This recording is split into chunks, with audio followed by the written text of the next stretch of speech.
O podcast que você ouve agora é uma produção da Central 3.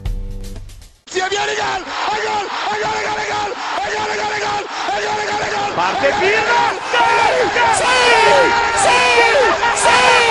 ¡Qué vittoria! ¡Qué vittoria!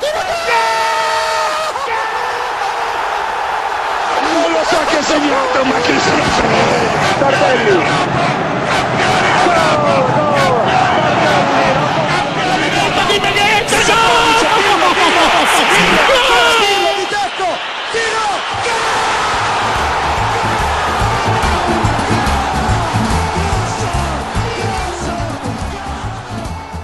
Olá a todos, sejam muito bem-vindos à edição de número 57 do podcast da Cautiopédia ou do videocast se você está assistindo a gente no Nosso Futebol. Um abraço pro pessoal do Nosso Futebol, um abraço pro pessoal da Central 3 que faz nossas vozes e nossas imagens chegarem aos seus olhos e ouvidos. Acabou a temporada, a gente vai fazer um balanço geral aqui da temporada 24-25. A gente esperou a final da Liga dos Campeões para fazer um combinadão, né, da temporada de todo mundo, para saber se a gente ia ter mais motivos de sorrir ou de chorar nesse último episódio. E se você é torcedor da Inter, tem muitos motivos para chorar. A Inter de Milão foi despedaçada na final da Liga dos Campeões e a gente vai falar muito sobre isso, mas como eu já adiantei também um balanço geral de como foi a temporada de muita gente na Série A, já vou pedindo até desculpas de antemão, porque hoje tem tanto assunto que pode ser que o seu time fique de fora, mas a gente vai tentar, eu prometo, vamos dar nosso melhor aqui para falar de todas as equipes que disputaram a Série A e de algumas na Série B também, porque temos também o último time que garantiu o acesso da Série B para a Série A. Esse eu acho que eu já vou cantar logo agora, porque não sei se vai ter tempo da gente falar muito sobre a Cremonese, que é o terceiro time que disputará a Série A. Então, se você é torcedor da Cremonese, vamos ficar devendo. Seria muito pitoresco se tivermos um torcedor da Cremonese escutando a gente. Não vai ser hoje, hein, querido, que a gente vai falar sobre o time de Cremona, mas prometo que não faltarão oportunidades, porque hoje a gente tem muita coisa para falar, como eu já antecipei. Não só o balanço da temporada, mas tá rolando uma dança das cadeiras aí, né? A gente vai fazer a seleção do campeonato, a gente vai fazer a tier list, realidade e expectativa, né? O que o time, como é que o time se comportou durante a temporada, mas de acordo com o que a gente esperava no começo, né? Porque o olhar de agora, olhar o finalzinho, é ser engenheiro de obra pronta. Talvez a gente não seja muito justo. Então a gente tem que olhar o que a gente esperava do time no começo da temporada e agora como é que esse time se comportou. É muita coisa para falar e é claro que eu não poderia estar sozinho nessa para falar sobre tanta coisa. Estou aqui com ele, um campeão italiano, um tetracampeão italiano, até te homenageei também, Caio. Também vim de Nápoles hoje, mas dê seu destaque inicial aí nesse programa recheadíssimo que teremos hoje. Bom dia, boa tarde, boa noite. Olá a todos. Tanto destaque de campeão que assim, já vim com a camisa do Scudetto, já tô comemorando até agora e assim, a comemoração é para todos os dias. Isso é que é uma grande vantagem, mas é tanto assunto, cara, que assim, por exemplo, pelo menos a turma que passou de ano com louvor, a gente já falou na edição passada. Tipo, aqueles casos que nem o Udinese, o Toro, o Genoa e tudo mais. Ou até o próprio caso do Monza, que parabéns, boas festas e reprovado, a gente pode dizer. Agora o resto, meio complicado. Como foi a Inter também, A sorte da Inter é que não foi a única que levou de 5 numa final de Champions esse fim de semana. Teve Vancouver Whitecaps também, então... É isso, não, as finais continentais reservando grandes goleadas aí. Nelson Oliveira, você está com a camisa da Roma, mas quero saber se você dormiu de cabeça quente nesse final de semana. Bom dia, boa tarde, boa noite. Bom dia, boa tarde, boa noite. Não tinha como ser diferente, né? A camisa da Roma talvez seja em homenagem às romadas da Inter no final da temporada, né? Que era favorita à Série A e não venceu, e do jeito que perdeu a Champions League, né?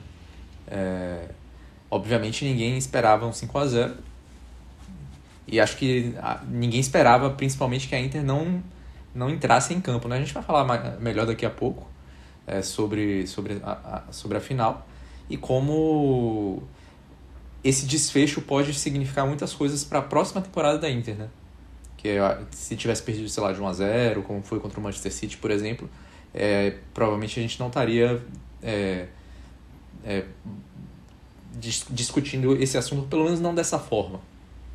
Daqui a pouco não, vamos falar agora então. Já vamos direto para Munique para ver como é que foi essa sapatada que a Inter tomou. E Nelson, em determinado momento do jogo ficou claro que a Inter não conseguiria uma reação, né? Assim, é um time que a gente se acostumou a ver durante a temporada, um time que não se abalava, né? Um time que poderia sofrer um gol ou poderia estar sofrendo a pressão do adversário, e você ainda tinha aquela ponta de esperança de que, não, tomou 1-0, mas muito começo do jogo, tomou 2-0, já começou a bater um desespero que a gente não via na Inter de Milão. Eu queria saber, queria que você começasse falando sobre a questão mental desse time da Inter, né? Porque foi um time com um mental forte durante a temporada, até tinha os seus deslizes mentais, porque muitas vezes a gente até falou isso durante a temporada, a Inter tomava gols em momentos de desconcentro, né? O time estava muito desconcentrado e acabava tomando gol. Mas nada como a gente viu no final de semana, né, Nelson? Aí foi eu não gosto de usar o termo apagão, porque não foi um apagão, né? Ou então foi um apagão de 90 minutos, mas eu queria que você falasse sobre essa questão mental aí, essa incapacidade da Inter de, em qualquer momento do jogo, poder dar essa esperança ou poder dar essa impressão de que poderia reverter. Porque a impressão, na verdade, é que ninguém entrou em campo, porque ninguém fez uma partida aceitável. É um time que entrou de forma totalmente diferente da forma que jogou durante a temporada inteira.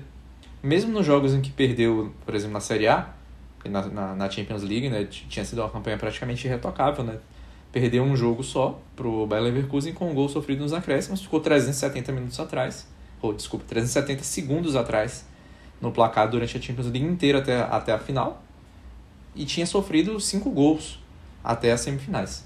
Então era uma campanha irretocável, né, na Champions League. Mesmo na Série A, por exemplo, em jogos que, por exemplo, perdeu para o Milan muito abaixo, que viu a Juventus reagir depois de um 4-2, etc. Mesmo nesses jogos não tinha tido nenhum tipo de...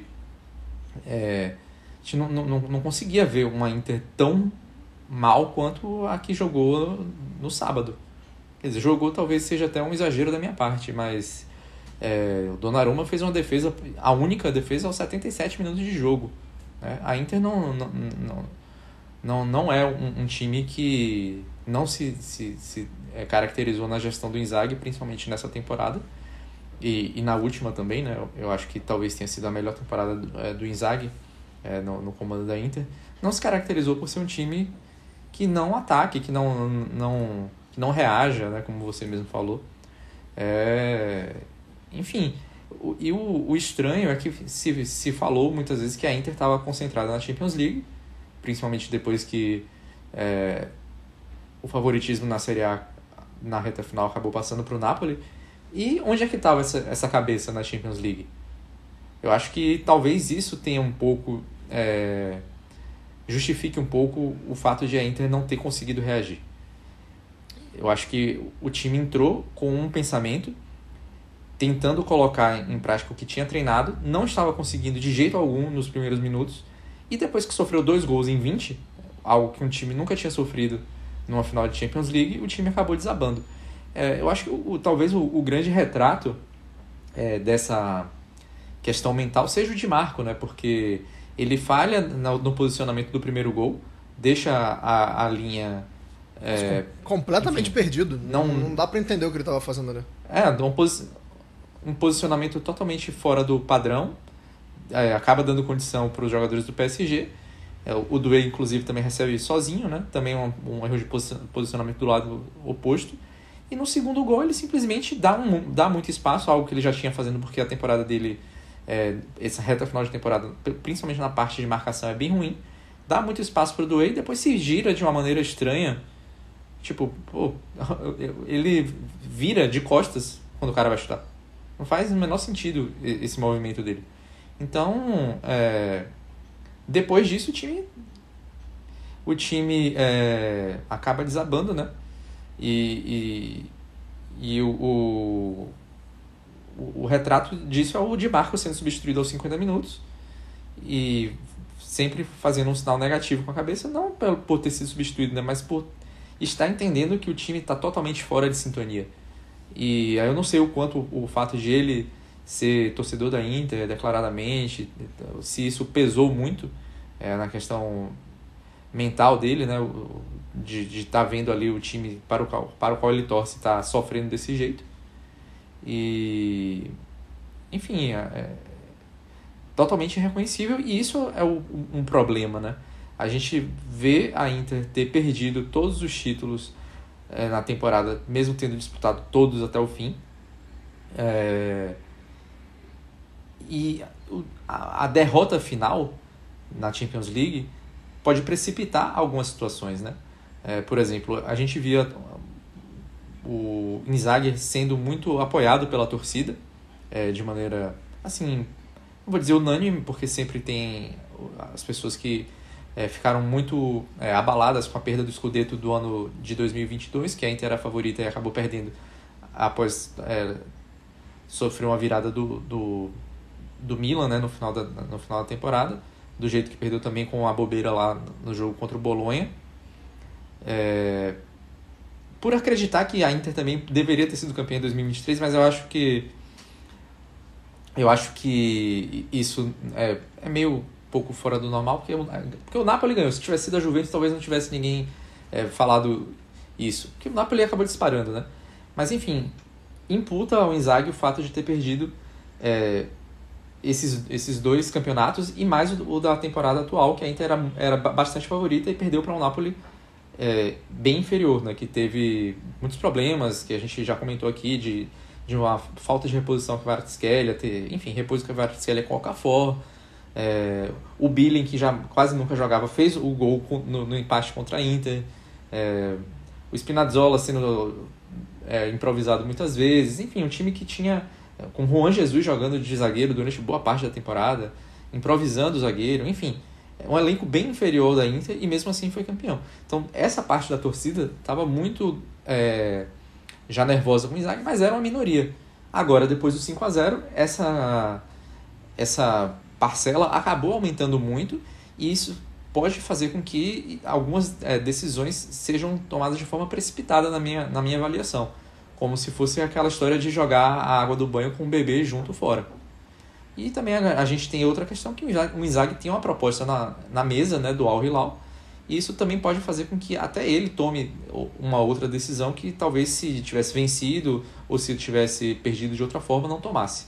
Então eu acho que está todo mundo muito com a cabeça quente, e isso não vai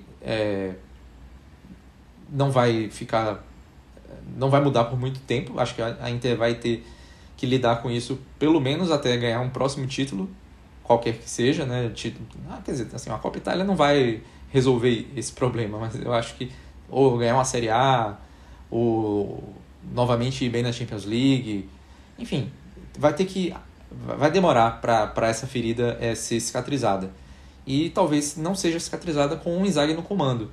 Então, enfim, a diretoria quer mantê-lo. Eu acho que, apesar da derrota e de algumas lacunas no trabalho dele, que a gente já comentou aqui outras vezes, como muitas vezes não preparar um campeonato a longo prazo de forma similar a que prepara os jogos de Copa, ter essa dificuldade e ter responsabilidade, sim, eu acho, no fato de ter perdido esses dois títulos de 2022 e o de 2025.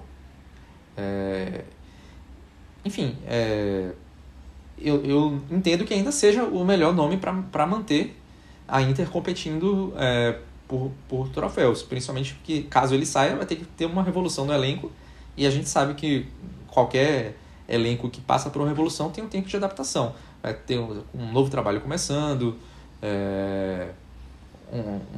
gente nova precisando se adaptar e tudo mais, e uma torcida que está impaciente agora não vai ter paciência para isso. Então eu acho que é uma coisa um pouco meio contraproducente. A Inter se colocou numa situação meio de tempestade perfeita para colher problemas na temporada seguinte. Então a gente tem agora um técnico que está contestado pelos resultados e não pelo jogo. Um elenco que está contestado, algumas peças mais do que outras, porque se desgastou muito mental e fisicamente, e isso afetou totalmente o final da temporada, resultando de uma possível tríplice coroa, que eu acho que aí também foi um erro do Inzaghi ter falado que estava competindo e que queria uma tríplice coroa ou até 4 títulos, e aquela imagem rodou demais, né, do Inzaghi fazendo com o símbolo, né, do número de troféus com as mãos que ele podia estar competindo. Então agora estão utilizando isso muito contra. Falam até de soberba, eu não acho que seja exatamente o caso de soberba, eu acho que é um pouco mais de acreditar que estava tentando competir, mas que não era bem o caso. A gente já tinha falado aqui também de como era arriscado dar um all-in em todas as competições e não ter segurança de que aquela que você era favorito, de que talvez fosse a mais importante, a que você tinha mais condições de vencer, de você não assegurá-la antes de tentar dar esse all-in nas outras. Estou falando no caso da Série A aqui. A Copa Itália, ela é assim como a Supercopa, são competições acessórias. Se você ganhar, ok. Se você não ganhar, ninguém faz muito drama em relação a isso, a não ser tipo Bolonha, beleza, o Bolonha vai fazer uma festa tremenda, porque tinha 50 anos que não ganhava. Mas para a Inter não faria tanta diferença. Embora a dessa temporada fizesse uma pequena diferença, que seria a 10ª, né? Então, teria aí enfim, um número fechado para poder comemorar. Mas, enfim, se coloca nessa situação de um planejamento, que eu sempre bati nessa tecla aqui, que era um planejamento complicado de se resolver, porque, por exemplo, você tinha um Arnautovic, um Taremi, que foi uma boa contratação quando chegou, mas que não se provou, e que no meio da temporada já estava muito óbvio que a Inter teria problemas no ataque, porque o Taremi não resolveu. O Arnautovic e o Correa já eram contestados, o Correa sequer foi inscrito na Champions League. Esse não foi um problema resolvido. O Çalhanoğlu já estava ali com problemas físicos, o Asllani também não resolvia, o Bissek já vinha falhando. Enfim, todos os setores que antes funcionavam muito bem, tinha pelo menos um buraquinho. Um buraco na defesa. Você vê a defesa tomando mais gols do que tomou na temporada passada. O meio-campo circulando menos do que circulava na temporada passada. E o ataque produzindo menos e jogando tudo nas costas do Thuram, que acabou se esgotando fisicamente. Fez 2 gols na Série A em 2025 só. Dos 14 que ele fez, 12 foram no início na metade inicial da temporada. O Lautaro também teve problemas de lesão. Começou a temporada um pouco depois, né, por causa dos compromissos com a seleção argentina e tudo mais. Enfim, eram problemas que tinham lá, que alguns deles não podiam ser resolvidos porque precisava liberar espaço salarial e tal. O Correa não tinha proposta, não queria sair, não queria rescindir. Mas você podia ter se livrado de alguns jogadores por empréstimo e ter tentado substituir por outros para tentar uma coisa nova. Porque o Asllani, por exemplo, eu acho que é o grande retrato. Assim, a gente falou muito do Bissek porque ele falhava e de fato muitos pontos foram perdidos por falhas individuais dele na Série A, na Champions League chegou a falhar também contra o Bayern de Munique e contra o Barcelona, mas a Inter acabou passando. Mas acho que o retrato maior é o Asllani, porque o Çalhanoğlu teve uma temporada abaixo, uma temporada muito recheada de problemas físicos, e o Asllani, que era o substituto dele, nunca, desde que chegou à Inter, mostrou o potencial que o fez ser contratado junto ao Empoli. A contratação dele junto ao Empoli fez sentido, mas ele não teve a capacidade de mudar de patamar. Não deu o salto. Toda vez que o Asllani entrava em campo, ele às vezes achava um lançamento, mas o jogo fluía menos. O Zielinski também passou muito tempo machucado, então, para ser utilizado na função do Çalhanoğlu, não aconteceu muito. E aí ficou o time sem um cérebro ali ativo durante boa parte da temporada. Outro retrato disso é o fato de o Çalhanoğlu ter saído machucado também na final, né? Então, foi uma temporada muito recheada, e o Asllani entra quando já está o jogo já perdido e obviamente não faz nada. Então, eu acho que faltou da direção ali. Sei lá, empresta o Asllani, um cara que tem mercado. Empresta o Bissek, por exemplo, um cara que também tem mercado, são jogadores jovens. E tenta trazer alguém que pelo menos tenha uma motivação nova para tentar mudar esse jogo. Eu acho que isso não aconteceu e acho que a diretoria tem grande parcela de culpa em ter sobrevalorizado esse elenco e ver que, mesmo tendo visto que tinha lacunas, que o time estava funcionando menos por outras questões. Isso acabou fazendo com que alguns jogadores se desgastassem muito mais do que deviam, né? Estou fazendo aqui para o site da Cautiopedia esse balanço de temporada, né? Pegando dados e tal. Se você vai na minutagem dos jogadores da Inter na Série A, ela não é tão alta assim, mas você vê que o desgaste físico e mental é notório, né? Nos jogadores. Por exemplo, isso leva a crer que da Série A, alguns jogos que eles poderiam ter descansado um pouco mais se os reservas estivessem funcionando, a situação poderia ser um pouco diferente. Talvez não fosse um 5-0 na final. Se tivesse conquistado 2 pontos a mais, teria sido campeão italiana. Então,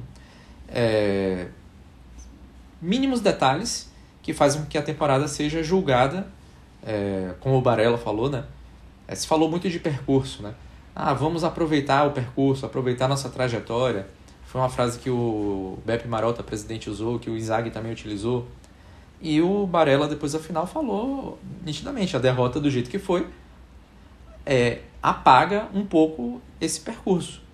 E é por isso que a gente vê agora aí, tipo, jornalistas que cobrem a Inter diariamente. Tem aquela, enfim, na Itália a gente tem muito, no Brasil isso é um pouco mais recente, daquela imprensa dedicada, né, à cobertura de clube, uma imprensa mais clubista, digamos assim. Não clubista no sentido de que puxa o saco, mas enfim, aquela exclusiva, imprensa, né? que só cobre Exclusiva o time, do clube. né? Já a gente vê um certo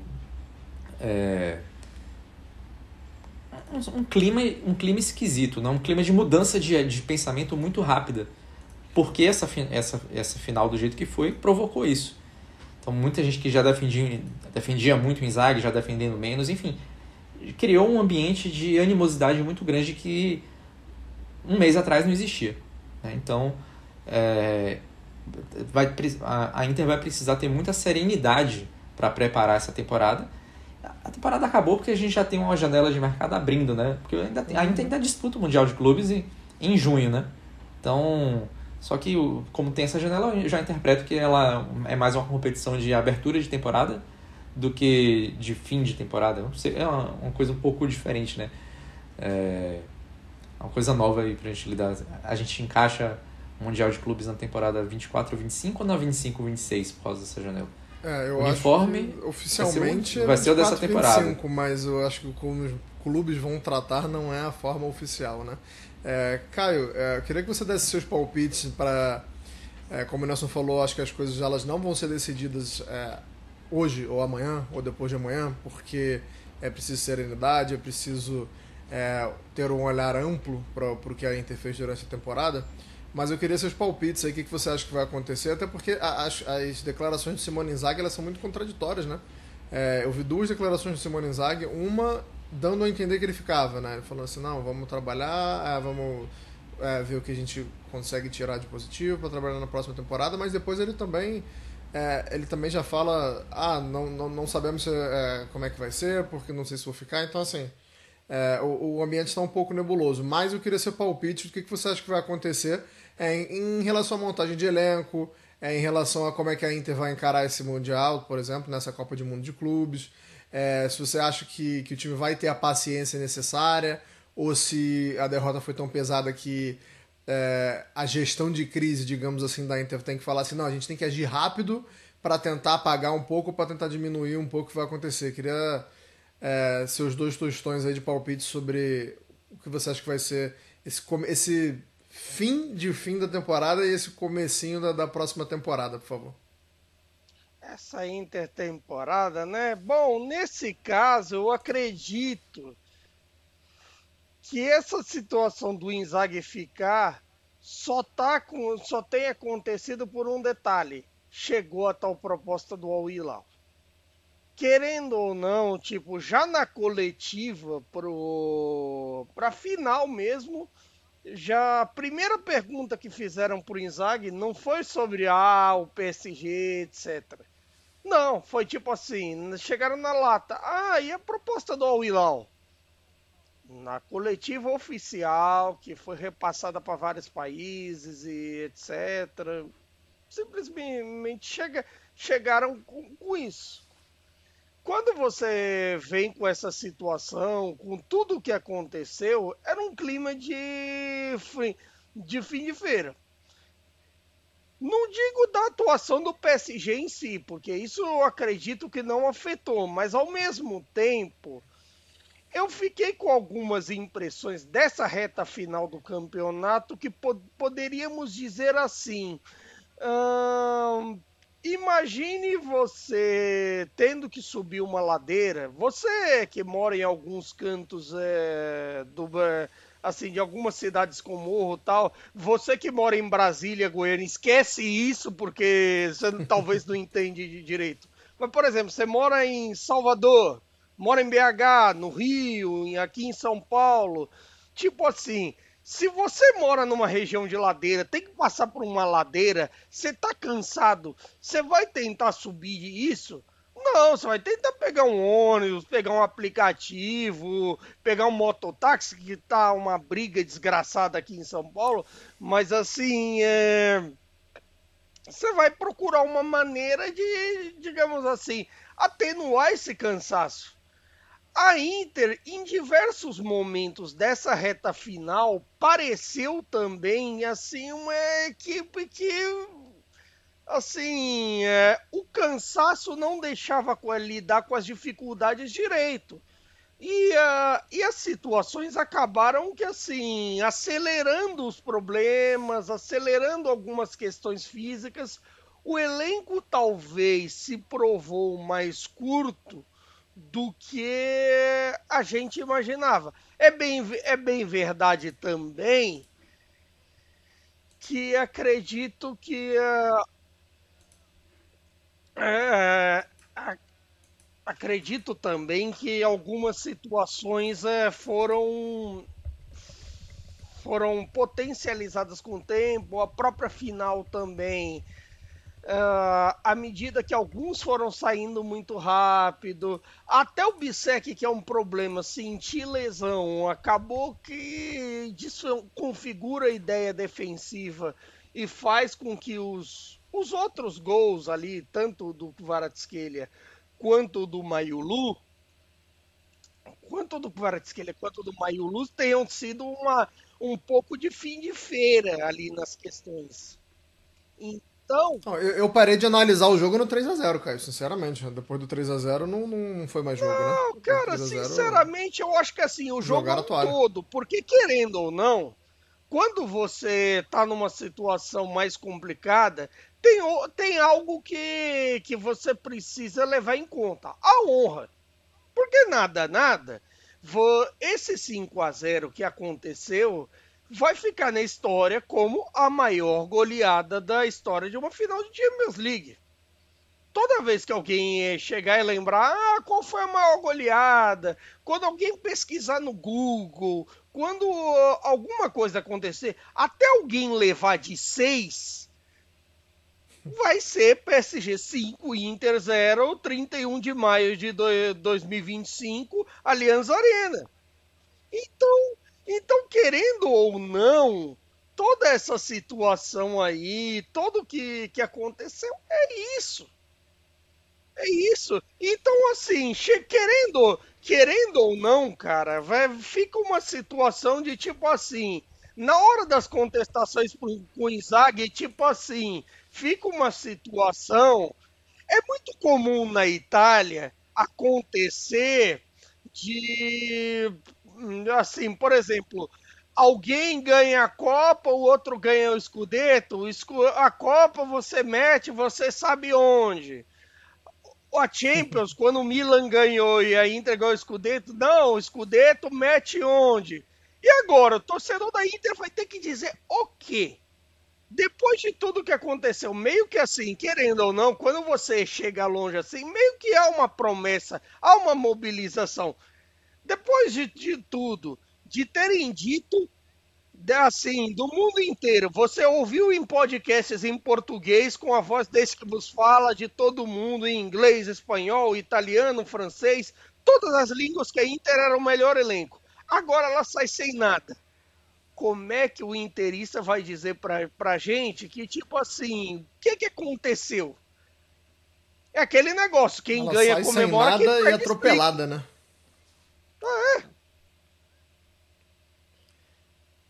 Complicado, o torcedor da Inter vai ter que respirar fundo, esperar um pouco. A temporada, acho que eu saiba, só um reforço não sei nem se já foi oficializado, mas o Luiz Henrique do Marseille, né? Tá chegando. Mas tô curioso pra saber como é que o... Tende a ser Perdão, não ouvi. oficializado o Luiz Henrique, assim, pela chegada junto ao Marselha, que aí é tipo... É um reforço interessante, ele jogou de uma maneira interessante com o De Zerbi essa temporada e poderia ser um bom reforço também. Eu acho interessante a questão dele por ser um externo. Para mim é a mesma, assim, considerando que o Inzaghi fique, é a mesma questão do Taremi. Um externo, um ponta que precisa se adaptar ao 3-5-2. Agora, se trocar de técnico, é um grande ponto de interrogação, principalmente nesse momento, assim, pensando num futuro, que eu acho que até que eu nem respondi a segunda pergunta, quem poderia ser na dança das cadeiras nesse momento? Porque, assim, eu acho que, tipo, a maioria já preencheu vaga. Agora você tem o Gaspi na Roma, Conte ficando no Napoli, Allegri próximo ao Milan. Você Próximo tem... não, já foi anunciado. Assim, chegou... é tanta situação que até Juventus tá ali pra ficar com o Tudor, cara. E assim, quem que sobra pra Inter? Vamos falar sobre isso, porque quando a gente for passar pela Série A, a gente vai passar por muitos nomes aí. Por enquanto se fala em De Zerbi e no Kivu, que estava no Parma, né? Conseguiu, mas já trabalhou nas categorias de base da Inter. Mas antes da gente chegar lá, nessa dança das cadeiras, vamos começar a falar de Série A pelo Napoli, né? Porque o Napoli foi campeão. O Napoli fez uma festa belíssima. Ao contrário da última vez em que o Napoli foi campeão, não foi campeão jogando na cidade de Nápoles, dessa vez a gente teve a festa completa, né? Barba, cabelo e bigode. O Napoli conseguiu ser campeão graças ao McTominay. Em uma temporada que termina de forma mágica, né? Não foi uma temporada mágica. Se eu falar que foi uma temporada mágica, eu vou estar mentindo, né, Caio? Mas essa retinha final reservou momentos muito especiais, né, Caio?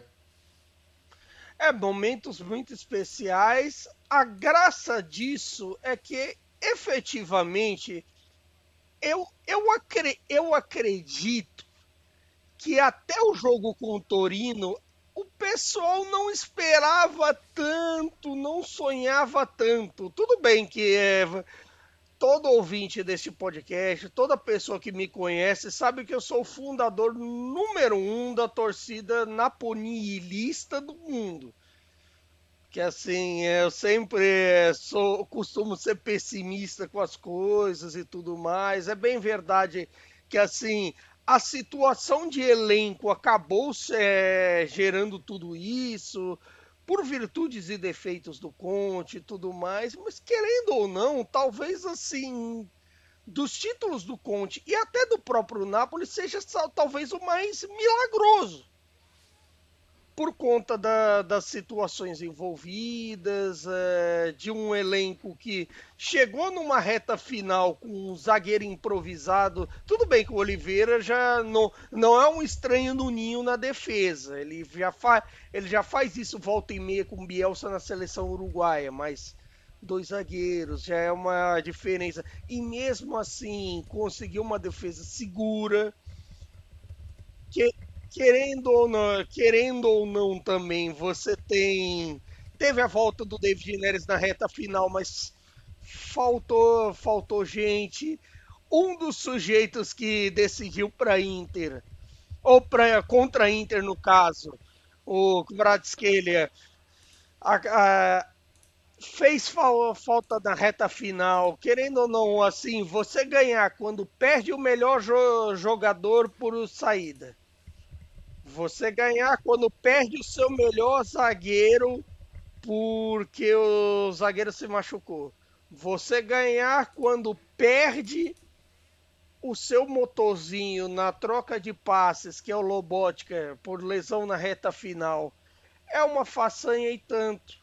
Também é bem verdade que essa façanha aconteceu porque é um espírito coletivo muito grande. Grande de um time que soube se sobressair, que soube serem 11 soldadinhos e até mais. Eu digo soldadinhos que foi a palavra que o Conte usou. O Conte falou o tempo inteiro no campeonato de que eram caras com que ele iria para a guerra. Desde o começo. E realmente foi isso. Quando, por exemplo, o McTominay chega lá atrás que fala, não, eu não vim para passear, eu vim para ser campeão, talvez ninguém contava que fosse agora. Contava, sei lá, para o próximo ano e tudo mais. Mas justamente por causa dele, principalmente o McTominay, que eu acho que na hora das seleções do campeonato dos negócios foi indiscutivelmente o melhor jogador do campeonato. Então, assim, é muito do McTominay. Você, assim, embora o Lukaku passou longe de ser o melhor Lukaku no passado, o que eu acho que todo mundo espera do Lukaku foi justamente aquele gol no Cagliari, é talvez o melhor que o Lukaku possa produzir. E é isso o ponto. É justamente o que fez o Napoli ser campeão. Tem esse aspecto, tem uma doação coletiva e tudo mais, que fez um time totalmente desacreditado o campeonato inteiro sair campeão no fim.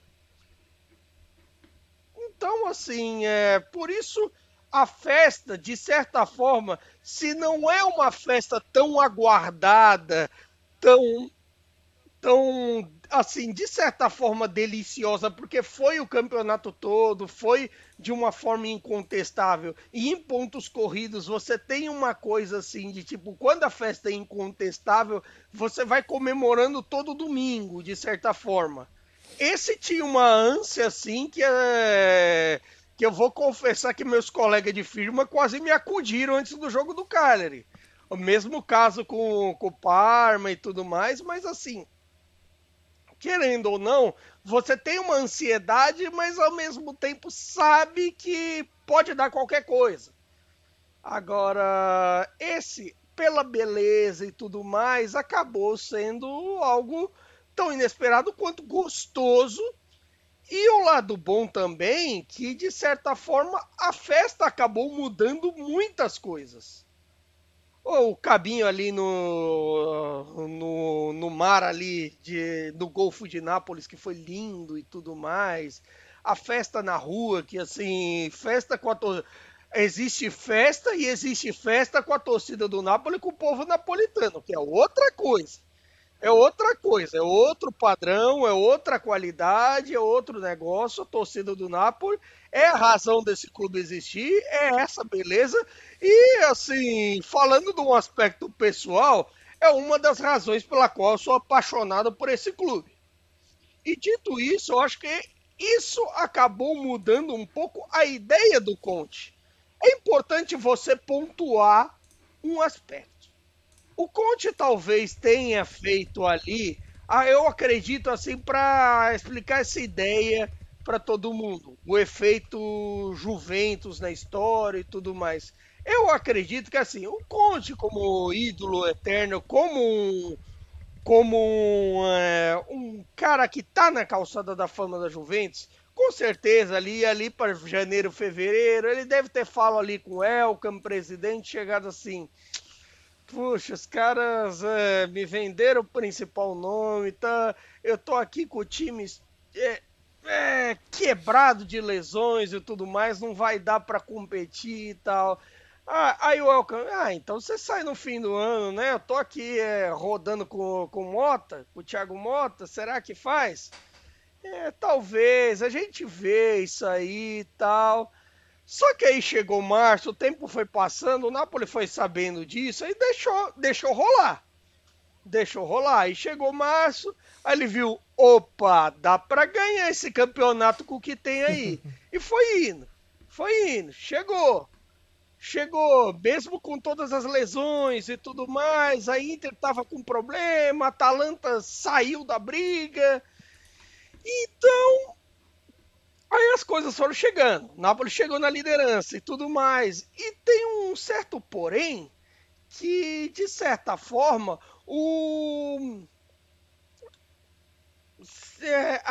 assim, com todo mundo perdendo ponto e o Napoli chegando, de certa forma, o abraço da cidade para o Conte e para a comissão técnica e para a família do Conte chegaram num nível que, assim, na última rodada, enquanto se discutia o futuro do Conte lá, tava os jogadores pedindo para ele ficar, a torcida meio assim, meio já sabendo que é o Conte, que é alguma coisa, mas apoiando a permanência. Tava a mulher dele querendo ficar e principalmente a comissão técnica. Chegou no fim do jogo, tava todo mundo fazendo campanha, não, fica. E assim, chegou numa situação dessa, o Conte, o que deve fazer? Ficar. Porque o ambiente quis que ele ficasse, o ambiente pediu pelo Conte e o próprio Conte disse assim, eu sempre estou acostumado com times que, assim, que me abraçam depois de ganhar. Nápoles me abraçou antes de ganhar, lá no começo de tudo, em julho. Então, de certa forma, até para ele ficar, não foi só a ideia de promessas futuras de investimento, que já tem algo em vista, já tem papos por aí e tudo mais. Tudo bem que até fechar vale o it ain't over till it's over. Por exemplo, até o papo de De Bruyne acontecer, tem que fechar, meu amigo. Tem que assinar contrato. Tem que ter o papel lá. Mas, assim, fora isso, não é só promessinha simples e tudo mais. O negócio é fazer. E todo mundo quer também. Mas, querendo ou não, eu acredito que teve um efeito do ao redor dele pedir por ele. Nada mal também, seria um presentaço aí pra falar assim, ó, você ficou? Toma, Kevin De Bruyne aí. Nelson Oliveira, eu vou passar pra gente tentar cobrir assim, o máximo de times possíveis. Queria que você falasse aí do fim da temporada Atalanta e Juventus, né? São dois times que conseguiram a vaga na Liga dos Campeões, mas de formas muito diferentes, né, Nelson? Muito diferentes mesmo. É até curioso que a gente coloque, assim, nesse fim da temporada, os dois no mesmo barco, porque o barco, no caso, são as vagas da Liga dos Campeões. Mas queria que você falasse aí da temporada, um breve resumo aí desses dois. Atalanta, que depois de 9 anos se despede do Gasperini, né? Achei que não viveria para ver isso aí. Eu acho que a grande questão da Atalanta é que agora existe um vácuo aí, e isso vai ser complicado para o ano que vem, na minha opinião.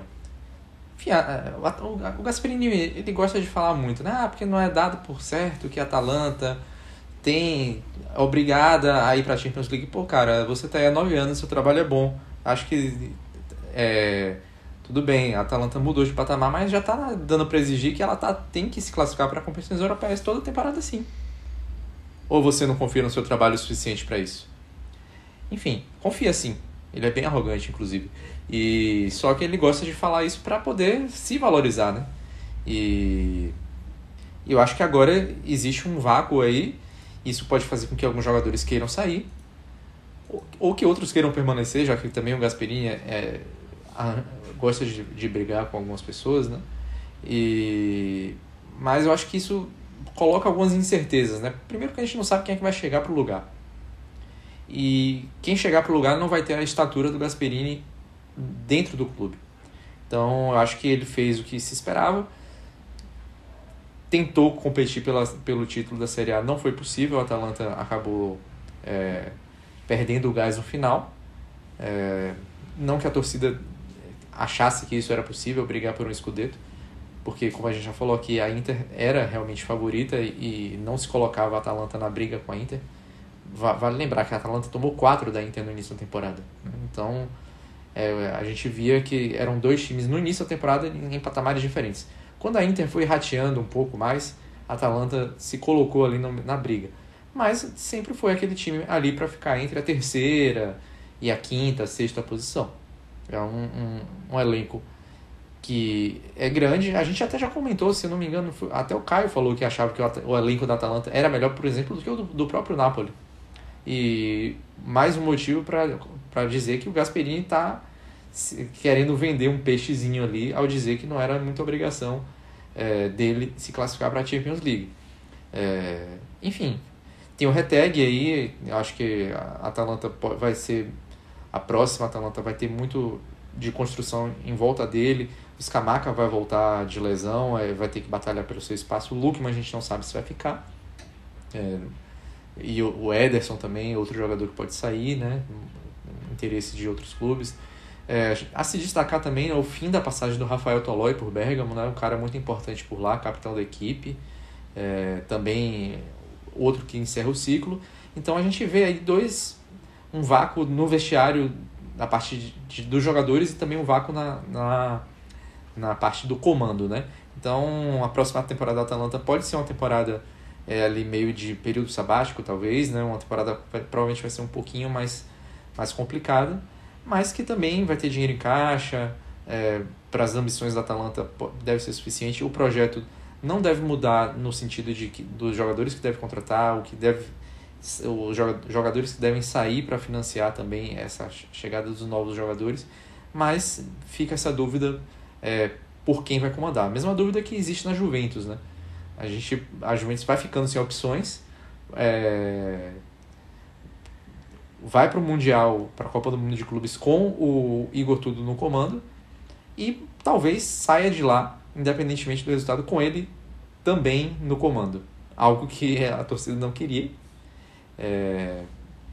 e não estava imaginando, principalmente, além de não querer. E a diretoria vai começando a se contentar com essa possibilidade. Não tem um grande nome no mercado. Quer dizer, até tem, né? A gente tem o Roberto Mancini, mas aí se falou do Roberto Mancini, mas inicialmente só uma sondagem. Ainda tem o Stefano Pioli, também foi outro nome colocado, mas o Pioli já é um cara meio contestado. Enfim, a gente está falando do Pioli, um ex-jogador da Juventus, né? Conhece o clube. E o Mancini, um torcedor da Juventus, né? Que já tem um tempinho que não trabalha com clubes. Então, mesmo assim, já são algumas opções um pouco fora, né? A Juventus queria muito o Conte, não vai acontecer. O Palladino, também um outro ex-jogador, está aí no mercado, né? Já que saiu da Fiorentina, daqui a pouco a gente vai poder falar. Mas não acho que seja um nome da estatura necessária para a Juventus, porque a Juventus vive uma crise interna muito grande, né?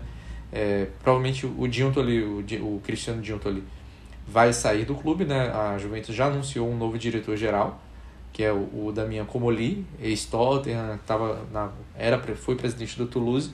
Isso deve acabar fazendo com que o Giuntoli saia, depois de espernear para ter saído do Napoli. Ele é considerado o principal culpado pelos problemas da Juventus no momento, né? Por contratações que não deram certo.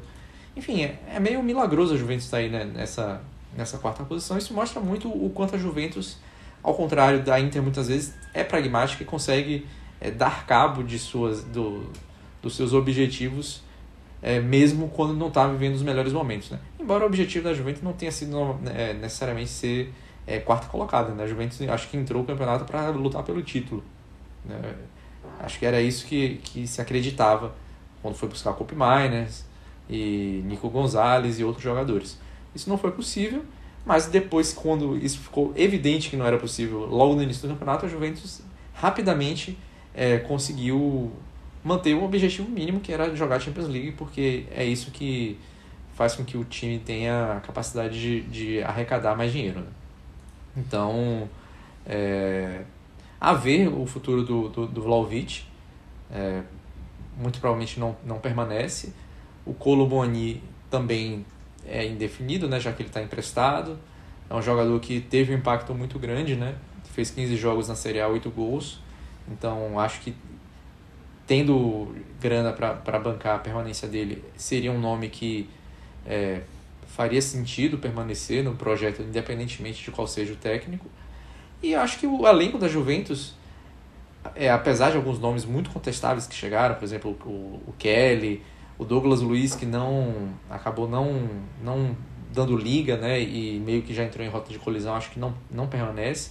Ainda tem um elenco forte, tem jogadores jovens ali que você pode construir em cima, ou que você pode acabar, por exemplo, o Bangulá é um jogador que eu manteria, acho que ele fez uma boa temporada, um jogador que pode evoluir, mas está mais cotado para sair.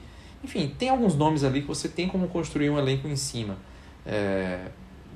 e voltar a competir, mas eu acho que a falta de um treinador gabaritado no momento pode pesar.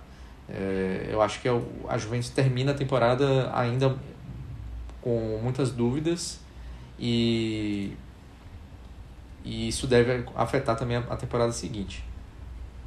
Com certeza absoluta. Eu acho que a Juventus é um dos times em que a Copa do Mundo de Clubes pouquíssimo vai influenciar, né? Acho que os problemas da Juventus são muito maiores e mais profundos. Questões internas, como você já falou. Então acho que, pelo menos na minha percepção, a Copa do Mundo de Clubes vai influenciar muito pouco na Juventus. Caio, Roma e Fiorentina. Roma e Fiorentina que fizeram uma boa temporada. A Roma terminando a temporada com o Ranieri e a Fiorentina com o Palladino, mas elas não vão continuar com esses treinadores para a próxima temporada. Isso significa uma ruptura muito grande, significa uma mudança de patamar, para baixo, para cima. O que essas trocas de comando aí de Roma e Fiorentina significam? Caso a Fiorentina é um pouco mais difícil de saber, porque a Fiorentina a gente não sabe nem quem vai chegar, né? Da Fiorentina se fala muito em nomes como Gilardino, se fala em outros nomes por aí. Tem o papo do Farioli também vindo do Ajax, que até fazia um bom trabalho no Ajax, mas essa derretida na reta final joga contra ele.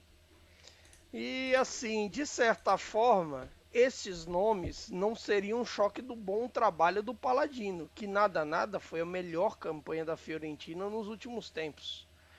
É que ficou uma sensação em dada parte do campeonato da Fiorentina que dava para a Fiorentina pelo menos tentar uma Champions League com mais coisa. Então assim, você tem para dizer um termo italiano, um rammarico maior, um arrependimento maior.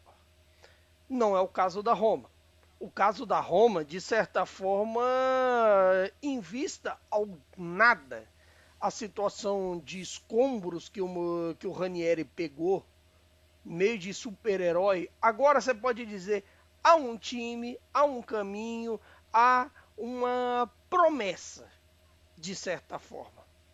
Porque, à medida que isso aconteceu, em dados momentos da última rodada, até a Roma chegou a classificar, a ser a quarta colocada. Ficou uma impressão de que a Roma poderia chegar mais, mas ao mesmo tempo foi longe demais, porque não parece, mas foi nessa temporada que tivemos De Rossi e a experiência malfadada do Juric, que é talvez o técnico com pior história na temporada. O cara teve os problemas na Roma e ainda tá lá com o carimbinho do rebaixamento no Southampton, na Premier League. Então, assim, você tem esse porém, e a Roma, com a reabilitação de nomes como Soulé, a qualidade defensiva de nomes como Indica, especialmente o nome que para mim, logo mais iremos discutir, foi seleção do campeonato, Sviller, a Roma agora pode dizer que pelo menos tem um time. A questão, Gasperini agora, que eu acho que é a diferença dele para a Atalanta, com a Roma ele pode pelo menos chegar no começo e pensar, opa, vamos brigar por um Scudetto, vamos ser mais do que isso.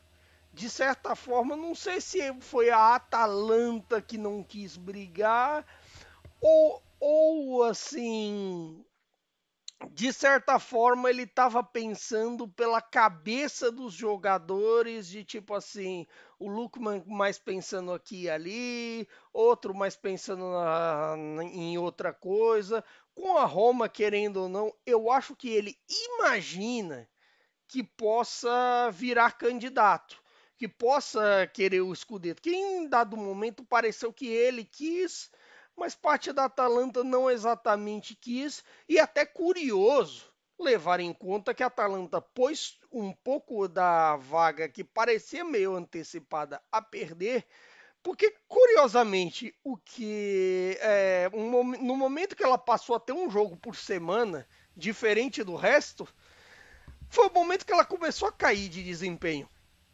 Diferente, por exemplo, Foi da exatamente Roma, depois da eliminação da da Champions. Lazio, que vamos falar já já, mas assim, times que tinha calendário cheio, que tinha menos problemas, a Atalanta não teve metade dos problemas físicos que a Inter e que o Napoli tiveram, e mesmo assim não foi ameaça para os dois nessa segunda parte de campeonato. Quando ela cai Então, na Champions, assim, tem uma grande vitória para cima da Juventus e depois... Você tem esse porém, eu acho que é meio curioso que o Gasperini tenha visto essa chance de competir na Roma. Se o mercado, se as promessas que o Friedkin fez a ele, que os Friedkin fizeram a ele, serão cumpridas, isso veremos nas cenas dos próximos capítulos. Nelson, vamos falar de Lazio e Milan. Ambos terminam a temporada de forma melancólica, mas eu acho que existem graus diferentes aí, né? A Lazio, quando a gente começou a temporada, inclusive a gente vai falar daqui a pouco isso no nosso tier list de expectativa e realidade, a gente talvez visse o cenário da Lazio no começo da temporada e falava assim, olha, vai terminar em sétimo, vindo do futuro, e a Lazio vai terminar em sétimo ali, brigando e tal, vai ficar ali até o finalzinho do campeonato, vai bem na Europa League, mas termina de forma melancólica, né? Um final de temporada, uma reta final muito ruim, o Milan então nem se fala, né, Nelson?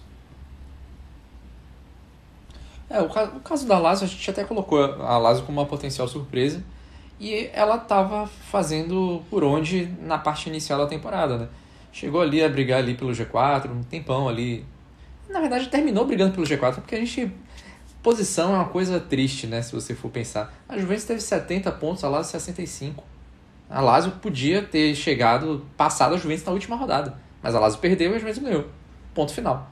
Então ficou ali E essa derrota da Lazio, inesperada pro Lecce em casa, fez com que a Lazio ficasse sem competições europeias. O caso da Lazio é parecido com o caso do Inzaghi na Inter, eu acho. Um trabalho que vai ser avaliado, que foi, né? Assim, enquanto a gente está gravando aqui, o Marco Baroni foi demitido, tá? Então, o que já estava esperado, né? Inclusive, saiu até um vídeo hoje já confirmando a volta do Sarri, né?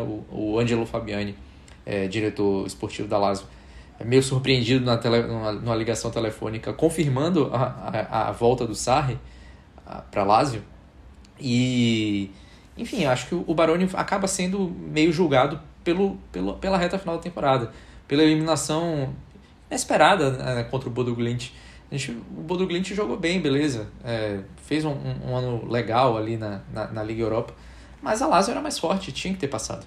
Então, eu acho que pesou essa eliminação depois de a Lazio principalmente ter feito a melhor campanha na Liga Europa, e na Série A o fato de ter ficado sem competições europeias, por causa do confronto direto com a Fiorentina, né? Inclusive, né? A Lazio ficou sem competições europeias somente por isso. Então, eu acho que... não vou dizer que ele foi injustiçado, porque, enfim... para o Claudio Lotito, presidente, pesou o fato de o Sarri estar disponível no mercado e conseguir fazer essa volta. Talvez, se não fosse o Sarri, o Baroni pudesse até ter permanecido. Acho até que o Baroni vai conseguir um outro clube rapidamente, né? Se falou muito da Fiorentina, ele que é de Florença, é um nome possível para a Fiorentina. O Torino também estaria interessado nele. Então acho que foi o primeiro trabalho dele num clube grande, né? O cara já é experiente, mas ele nunca tinha treinado no clube grande. Eu acho que ele teve bons momentos na Lazio. Eu acho que pesou um pouco o fato de a Lazio ter cansado muito. Se a gente for pensar ali no final de temporada da Lazio, o bom jogo que a Lazio fez foi justamente o que deu o título ao Napoli, empatando com a Inter, com o Pedro saindo sempre do banco e resolvendo, né? Então acho que tem um pouco disso. A próxima temporada da Lazio, acho que o Sarri vai dar uma reformulada um pouco no elenco, porque joga um pouco diferente do que o Baroni joga, né? Então alguns jogadores podem acabar saindo. No caso do Milan, né? O Milan termina a temporada dando risada da Inter. Foi o que restou ao Milan, porque a temporada, se for olhar para a própria casa, foi uma grande porcaria, né? Então a gente vê o Rafael Leão resolvendo quando sai do banco, porque muitas vezes nem foi titular, parecendo pouco interessado. O Theo Hernandes jogando nada, o Manhã também com a temporada bem abaixo, Tomori não precisa nem dizer, vários dos pilares do time que foi campeão lá em 2022, jogando muito mal, com a possibilidade de reformulação grandíssima. Só ali, se você for pensar, o Pulisic, sendo um cara ainda muito ativo, muito útil. O Reinders, que também foi o melhor nome da temporada, provavelmente vai ser vendido. O problema total ali de direção, acho que isso vai ser muito complicado, porque o Allegri, assim, pensando em competitividade, é um bom nome para o Milan. Pensando em futebol, o Allegri atual não. O Allegri atual tem jogos bastante difíceis de ser visto. Mas o Allegri que passou pelo Milan lá no início da década passada era um Allegri que, a gente, se for pegar alguns textos antigos que a gente tem na Cautiopédia, era o Allegri que fazia o Cagliari jogar bem, sabe? Era o Allegri que tinha um futebol interessante com o Cagliari, mas que foi se tornando cada vez mais pragmático com o passar do tempo. Então, e um cara com um gênio muito forte. Então, se ele chegar e ver que a diretoria do Milan está fazendo o que faz, de querer vender e não ter muito retorno esportivo, eu acho que isso vai dar problema. Mas assim, né, a gente pode ser surpreendido, porque eu apostei que isso poderia acontecer, de ter problemas ali internos entre o Spalletti, entre o De Laurentiis e o Conte. Até aconteceram, mas isso acabou não atrapalhando a temporada do Napoli. Pode ser que aconteça no Milan e também não atrapalhe, pode ser que não aconteça. Então a gente não tem como prever o futuro, a gente tem como apenas analisar com base no que a gente tem de dados da realidade, né? Que o cara tem esse espírito e que o time tá aí meio perdido. Então a gente não pode muito ainda prever o que vai ser o Milan sem entender quem é que vai permanecer, quem é que vai sair. Então só a partir disso que a gente vai poder avaliar. Milan, que também tem um novo diretor de futebol, o Iglitari. Vamos partir então para esse tier list que eu fiquei prometendo no programa inteiro, que a gente falou aqui, que a gente separou os times de acordo com o que eles poderiam oferecer no começo da temporada e como a temporada acabou. Para você que está vendo, a gente está aí na tela, mas eu vou cantar aqui para quem está ouvindo. Na primeira prateleira, se você não é familiar com a dinâmica do tier list, a gente separa por prateleiras, né, por grupos ali. O primeiro a gente chamou de melhor que encomenda, que foi Napoli, Bolonha e Como. O segundo, que é o mandou bem, é até estranho, porque a Inter de Milão está aí e a Inter de Milão vem do pior jogo da temporada em uma final europeia. Mas a Inter de Milão mandou bem porque chegou ali no final de todas as competições disputando, acabou ficando sem nada, mas eu ainda acho que mandou bem. Se o Caio e o Nelson discordarem, eles podem falar, mas além da Inter tem a Atalanta, a Fiorentina e a Roma, nesse mandou bem. Não fez o que dava. É aquilo, né? Não tinha muito aqui, não tinha muito matéria-prima, mas deu pro gasto. Lazio, Genoa, Parma e Cagliari. Ficou devendo muita gente. Juventus, Lecce, Empoli, Udinese, Torino, Verona e Venezia. E o passou vergonha duas equipes só, o Milan e o Monza. Aí o pessoal pode falar assim, mas o Venezia e o Empoli foram rebaixados e não passou vergonha. E o Milan, que terminou em nono, tá. Exatamente. Porque a expectativa sobre o Milan era de um time que ia disputar ali vaga na Liga dos Campeões. Até vence a Supercopa, mas é muito pouco porque o Milan podia oferecer. Aí a Juventus foi para a Liga dos Campeões e não ficou devendo? Também é isso. É um time que começa a temporada com apontada para o céu, como diz o Lucha, né? Porque Thiago Motta e grandes nomes chegando, revolução no futebol juventino, acabou lambendo os beiços com uma vaga na Liga dos Campeões. Caio e Nelson, alguma consideração, alguma troca de última hora aí nesse tier list, ou vocês acham que tá de bom tamanho? Olha, eu acredito que seja por isso aí mesmo. Não tem. O Torino é meio complicado. Talvez só o Torino e o Udinese que eu colocaria não fez o que dava. Porque de certa forma, o Torino você tenha o planejamento para a temporada assim quase ferrado por conta da lesão do Zapata no jogo contra a Inter ali em outubro. Antes até o Vadoli jogava um futebol mais interessante e tudo mais. Aí, dito isso, até conseguia algo legal. Do caso da Udinese, em dados momentos do campeonato foi interessante. Agora na reta final chegou pro marasmo também. Então, acho que não fazer o que dava, considerando que esses dois já estão fazendo um pouco mais abaixo, eu acredito que dá para subir para esses. O resto, assina embaixo, registra em cartório e é isso aí. Eu acho que o Torino, fazendo um debate aqui com o Caio, acho que está sempre devendo, porque se a gente vai pensar no que o Cairo tem de dinheiro, né, o cara é dono da Gazzetta dello Sport e de vários outros jornais, né? Enfim, é um cara que tem dinheiro, é um dos presidentes mais ricos da Série A.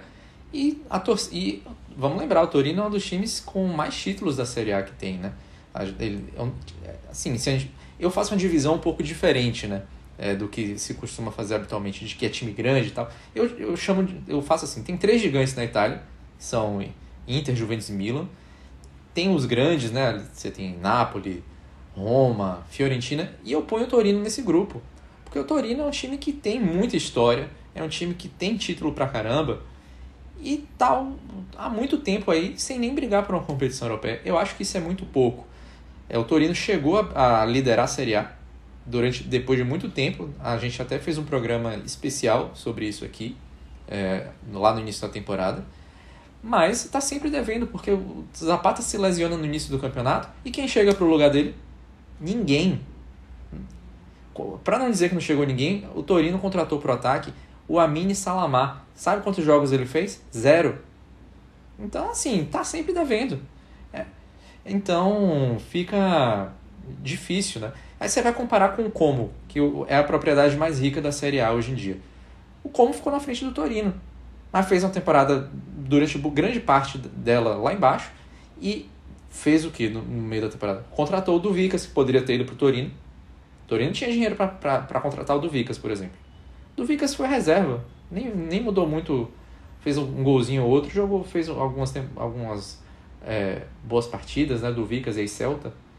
E, enfim, era um nome que poderia ter chegado pro Torino, por exemplo. Sou diretor esportivo, só estou aqui dando um exemplo de como um time do mesmo patamar de tabela fez um trabalho melhor, com apesar de Como ser muito rico, né? O material humano não necessariamente reflete isso, né? O Como não investiu pesadamente, assim.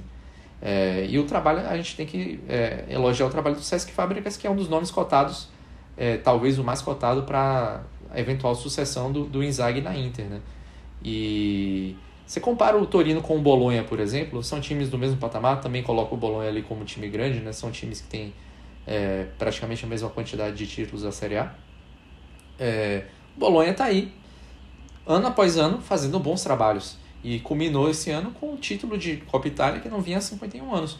O Torino já podia ter conquistado títulos há mais tempo, porque o Cairo está aí no comando do Torino, é o presidente mais longevo da história do Torino, está há mais de 20 anos. O Saputo chegou a uma década depois e já mudou o patamar do Bolonha.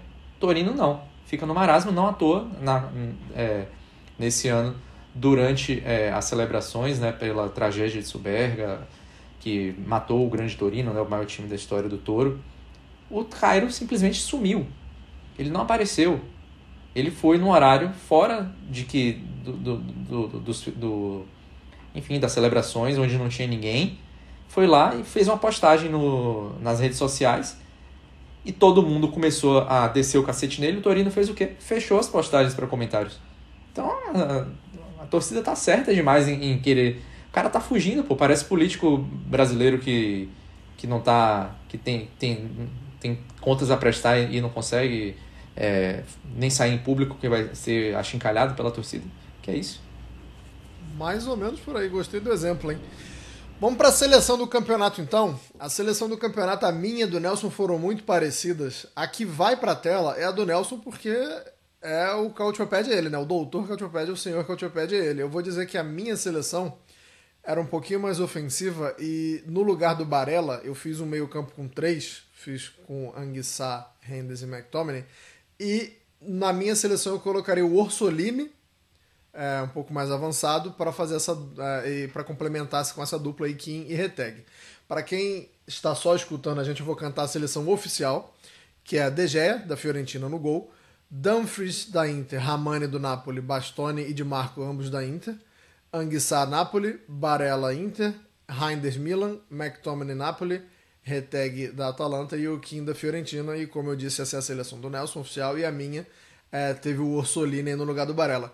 Caio Bittencourt, eu sei que você chutou o balde e a sua seleção é bem diferente das nossas, então enquanto a gente tem essa aí na tela, fale aí o que tem de diferente na sua pra gente encerrar essa edição. Bom, era mais fácil dizer tudo, né? Porque já começa que, assim, de certa forma, eu esquema fiz a tático, minha... né? Já começa por aí. Não, já começa que eu fiz com o esquema tático de 3-4-3. E eu tenho uma premissa que, assim, todo mundo me acompanha sabe, eu sempre faço no máximo 2 por time para você tentar equilibrar com mais peças do campeonato. Em dado momento eu até cheguei a cogitar da gente fazer uma seleção meio dos outsiders, mas aí já seria um pouquinho demais. Dito isso, eu fiz a minha com o Svilar da Roma no gol, Rachmani, Indica da Roma e o Bastoni. Aí na linha de 4 homens, McTominay, o melhor jogador do campeonato, Nico Paz do Como, Guendouzi da Lazio, e diferente do Milan, eu resolvi, pensei no Reinders, mas eu resolvi ressaltar um outro nome que eu acho que participou bastante, que foram os únicos 2 que salvaram no Milan, nesse caso o Pulisic. Aí o trio de ataque eu resolvi fazer Moise Kean, Lookman, que eu achei interessante em dado momento, o melhor jogador do campeonato, e apesar da segunda parte meio problemática, Marcos Thuram, de certa forma, para esse trio de ataque. E para treinador, quem acho que fez o melhor trabalho na dificuldade, Claudio Ranieri, porque de certa forma, apesar do Conte você ter transformado, você ainda tinha peças ali do Napoli campeão italiano, peças novas, etc.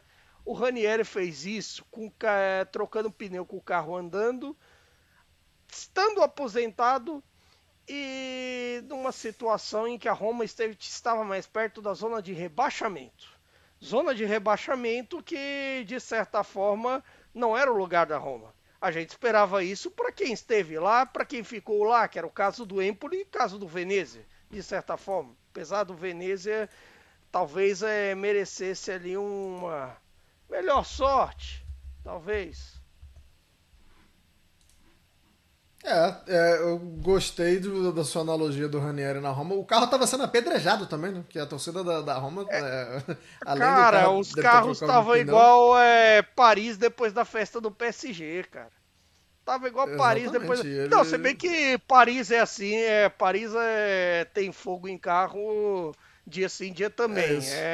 É uma característica do povo francês que a gente aprova. Desde que não seja com o nosso carro. Cultural. Desde que não seja com o nosso carro. A gente vai encerrando então com essa seleção da temporada. Foi uma boa temporada da Série A. A gente mais uma vez teve um italiano chegando na final da Liga dos Campeões. Então acho que assim, num saldo final foi positivo. A gente viu uma Série A que foi decidida na última rodada, ao contrário de muitas outras ligas na Europa. Então acho que dá pra gente classificar como uma boa temporada. Não sei quando a gente volta, hein, porque agora estou saindo de férias, então não será em 2 semanas, mas será em breve. E vocês não precisam esperar o podcast para ficar acompanhando a Cautiopédia. Estamos aí nas mídias sociais. Todas essas trocas de treinadores, novas contratações, vocês vão ver aí nas redes sociais, no finado Twitter, no Instagram, enfim, em qualquer lugar. No Blue Vocês não Sky, precisam esperar no pelo Threads, podcast. É. É isso. E o Facebook Pintou notícia importante, estará lá. Não precisa esperar pela gente. Depois das férias, volto aí recarregado para mais uma temporada. E vamos ver o que os italianos vão arrumar também nessa Copa do Mundo de Clubes, né? Acho que volto de férias ainda em tempo de falar disso, se ainda tivermos italianos no mata-mata, muito provavelmente teremos, mas não sei, hein? Esse Mundial de Clubes aí tá nebuloso, tá esquisito, eu não sei o que esperar, então não vou garantir nada não. Muito obrigado a todo mundo por mais essa temporada, mais esse episódio. Arrivederci e tchau.